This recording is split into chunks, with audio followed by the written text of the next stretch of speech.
কি সুন্দর ইট ভাঙতেছে দেন, সব মানুষের মাথায় কাজ করতেছে। আগে মানুষের হাতে ইট ভাঙতো, এখন মেশিন ইট ভাঙতেছে। এটাই হচ্ছে খেলা। মানুষ ইচ্ছা করলে সবই পারে, সবকিছু মালিক আল্লাহ দেন। কত দৌড়াদৌড়ি করছে মানুষের, কত কষ্ট কাজ, সব দৌড়াদৌড়ি করতেছে সামান্য একটু পারিশ্রমিক পাওয়ার জন্য।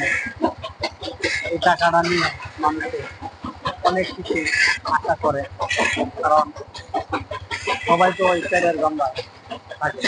আল্লাহ তালা আমরা সৃষ্টি করছে, আল্লাহ রাসূলের কাছে করতে হবো, পেটের গঙ্গা করার লাগে। মানুষ অনেক সময় অনেক কিছু অনেকভাবে টাকা ইনকাম করে, ওই টাকাটা আল্লাহ তালা যেন তাদেরকে ভালো কিছু একটা করার জন্য